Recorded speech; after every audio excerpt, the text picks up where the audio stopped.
ప్రేమ స్వరూపిగా కృపామయుడిగా ఉన్న దేవుడు ఒకరోజు కన్నెర్ర చేయబోతున్నాడు. ఈజిప్టు రాజుల్ని వారి సైన్యాన్ని ఎర్ర సముద్రంలో ముంచివేసినట్టు దేవుని ప్రజలని హింసిస్తున్న వారిని ఎర్రని మంటల కోసం సిద్ధం చేస్తున్నాడు. రాజకీయ బలంతో విర్రవీగే వారిని చూసి, అధికారుల్ని చూసి మనం ఎవరి నాశనం కోరుకోవద్దు. ఒక క్రైస్తవుడి లక్షణం అది కానే కాదు. నేను కూడా వాళ్ళెవరో నాశనం అవుతారని ఈ మాటలు చెప్పడం లేదు.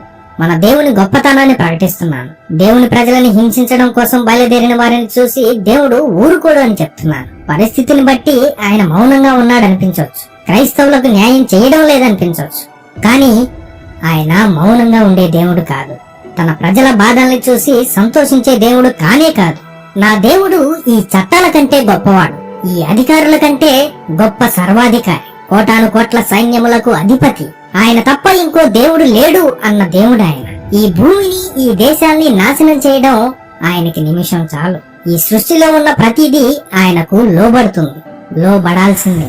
ఆయన మాట చెప్తే చాలు నీళ్లు రక్తంగా మారి మనిషి దాహం తీర్చుకోలేక చనిపోతాడు. ఆయన ఒక్క మాట చెప్తే చాలు మిడతలు, గొంగలి పురుగులు, పసర పురుగులు, చీడ పురుగులు అనబడే దేవుని మహా సైన్యం వచ్చి పంటల్ని పాడు చేసి ఆహారం లేకుండా చేస్తాయి. పీల్చే గాలిని ఆపగలడు, తెగుళ్లను పంపగలడు, ఏదైనా చేసి ఒక మనిషిని ఆయన కాళ్ల ముందు సాగిలపడేలా చేయగలడు.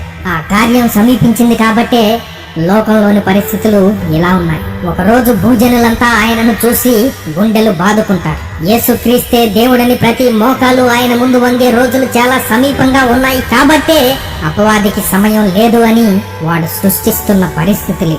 మన దేవుడు రోషం గల దేవుడు. క్రైస్తవులు పడుతున్న దుఃఖాన్ని ఒకరోజు నాట్యంగా మార్చే దేవుడు. మనం కారుస్తున్న ప్రతి బాష్ప బిందువును తుడిచివేసే దేవుడైన యేసుక్రీస్తు అతి త్వరగా రాబోతున్నాడు, మనల్ని కొనుక్కోబోతున్నాడు. ఇక ఆలస్యం లేదు. Jesus coming soon, so be prepared.